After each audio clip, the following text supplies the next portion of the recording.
Auzubillahiminash-shaytanir-rajim. Bismillahir-rahmanir-rahim. Dear student and aspirants, अस्सलाम वालेकुम।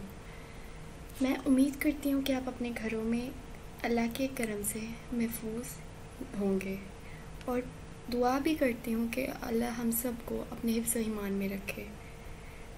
चूँकि इस दुनिया में बहुत बड़ी एक पेंडेमिक रिलीज़ हुई है जिसका नाम है कोविड-19, तो मैं इल्तिजा भी करती हूँ कि आप अपने घरों में रहें। Stay home, stay safe. अब आपका ज़्यादा वक्त लिए बगैर लेट्स बिगिन द वीडियो। उम्मीद करती हूँ कि ये वीडियो आपके लिए बहुत ज़्यादा इंफॉर्मेटिव साबित होगी। Father of psycho analysis Sigmund Freud को कहा जाता है, जो कि ऑस्ट्रिया के रहने वाले हैं। ऑस्ट्रिया का कैपिटल वियना है। ऑस्ट्रिया कॉन्टिनेंट यूरोप का एक मुल्क है। सिगमंड फ्राइड की एक फेमस बुक का नाम है the interpretation of dreams. Charles Darwin, जिन्होंने बहुत ज़्यादा काम किया एवोल्यूशन से रिलेटेड, उनकी एक किताब है on the origin of the species bye means of evolution, जिसकी एक theory the theory of natural selection जो बहुत ज़्यादा मशहूर हुई। इसके अलावा एक और थ्योरी है the theory of the survival of the fittest, जो मंसूब तो चार्ल्स डार्विन के नाम से की जाती है, मगर दरअसल वो थ्योरी दी थी हर्बर्ट स्पेंसर ने। लेकिन अगर हम तारीख को देखें तो उनका नाम कहीं भी नहीं आता। विटामिन सी, जो हमारी बॉडी में रिपेयर और हमारी टिश्यूज़ की ग्रोथ को इन्हेंस करने में बहुत अहम किरदार अदा करता है। इसके अलावा ये हमारी बॉडी में रेजिस्टेंस प्रोड्यूस करता है against viral and bacterial disease. ये वो डिजीज़ होती हैं जो आसानी से एक इंसान से दूसरे इंसान में मुंतकिल हो सकती हैं, जैसे कि टीबी। हमारे बानी यानी कि बानी पाकिस्तान कायद-ए-आज़म मोहम्मद अली जिन्ना भी टीबी की बीमारी की वजह से ही इस दर फ़ानी से कूच कर गए थे। World's biggest producer and exporter of tea यानी कि चाय पत्ती का मुल्क चाइना है, और वहाँ ही ये सबसे ज़्यादा कल्टीवेट होती है। टी हिल स्लोप्स के ऊपर कल्टीवेट होती है, और दुनिया का सबसे ज़्यादा या बड़ा मुल्क जो इंपोर्टर है टी का वो है पाकिस्तान, मगर इससे पहले इंडिया हुआ करता था।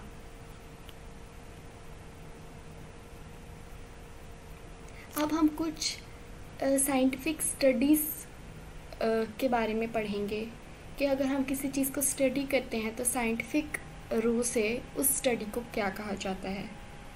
Epistemology, it is the scientific study of knowledge. Ornithology, it is the scientific study of birds. The scientific study of fossil fuels is called as paleontology. The scientific study of climate is called meteorology. Entomology is the study of insects, and etymology is the scientific study of words. मुख्तलिफ pathogen जब हमारे जिस्म पर attack करते हैं तो हम मुख्तलिफ़ किस्म की डिजीज़ का शिकार हो जाते हैं। Now let us discuss some disease. Number 1, insomnia. It is the disease of sleep. It is also called as the inability to sleep और sleeplessness. Number 2, anaemia. It is due to the lack of blood and it is caused by the deficiency of iron. Number 3, amnesia. It is simply it is the memory loss. Now let us study some part of brain. Number 1 is medulla oblongata, number 2 cerebrum, and number 3 is cerebellum. Cerebrum is the largest part of the brain, as it is also the part of forebrain. Why? Medulla oblongata and cerebellum are the parts of hindbrain. Ibn al-Hashim is a Muslim scientist which worked a lot in the field of optics, as vitamins plays an important part in our body. Their deficiency also causes different diseases in our body. Let us have a look on such sort of diseases. The deficiency of vitamin A causes night blindness. Deficiency of vitamin B causes beriberi. Deficiency of vitamin C, which is also known as ascorbic acid, causes a skin disease called scurvy. Deficiency of vitamin D causes rickets or bone deformation. Deficiency of vitamin E causes sterility. This is a disease in which you are not able to produce an offspring. Deficiency of vitamin K produces a blood disease which is called as hemophilia. Days and nights are equal in those countries which are present on the equator. और वो ममालिक जो equator पर हैं वो 13 हैं. If we see some past papers of PPSC or PMS, it is mostly asked among which of the following cities lie on equator. तो इसका मोस्टली आंसर नैरोबी होता है जो कि एक शहर है कीनिया का.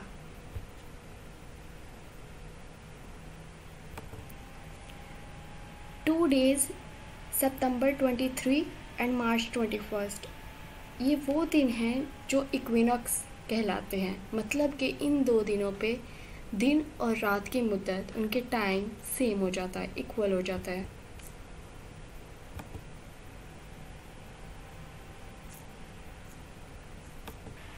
Let us now get some knowledge about planets. The planet nearest to Sun is Mercury, then it comes Venus, then our planet Earth, then Mars, then asteroids. ये mess होते हैं जो कि सन के गिर्द रिवॉल्व करते हैं, बट सम टाइम ये उससे सेपरेट हो जाते हैं और हमारी ज़मीन पे भी आके गिर जाते हैं. उसके बाद आता है Jupiter, then Saturn, then Uranus, then Neptune and at the last but not the least Pluto. But recent researches have shown that scientist ने इनको एक्सक्लूड कर दिया है प्लैनेट लिस्ट में से. तो अब सिर्फ there are total 8 planets of the universe.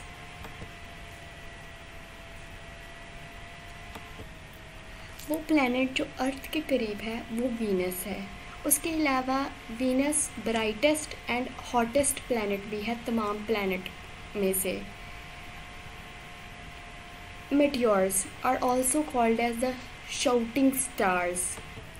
इसके अलावा 1 माइल अगर हम फीट या फुट में देखें तो वो इक्वल होता है 5 to 80 फुट के.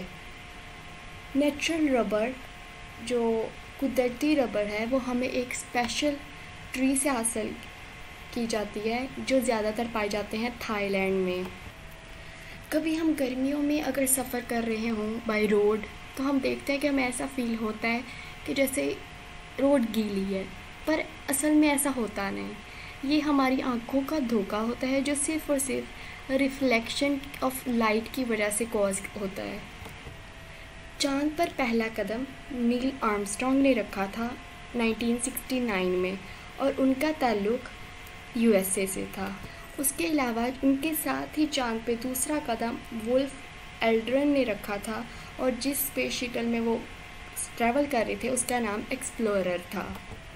यूरी गैगलिन ने पहला कदम रखा था स्पेस में but not on the moon. उन्होंने उनकी स्पेस शटल का नाम स्पुतनिक 1 था. उन्होंने ये सफ़र अपने एक पेट जो कि एक बिच थी जिसका नाम लाइका था उसके साथ तय किया था. वैलेंटीन तेरेश्कोवा एक रशियन औरत थी जिसने फर्स्ट टाइम मून पे अपना पहला स्टेप रखा था. या वो पहली औरत थी जो पहली दफ़ा चाँद पर पहुंची थी. इसके अलावा एक कैनेडियन वुमेन जिसने चाँद पर पहला कदम रखा था या जो कनाडा की औरत पहली दफ़ा चाँद पर गई थी उसका नाम था रॉबर्टा बॉन्डर. उम्मीद करती हूँ आपके लिए ये वीडियो बहुत ज़्यादा इन्फॉर्मेटिव साबित होगी. Thank you so much for your consideration.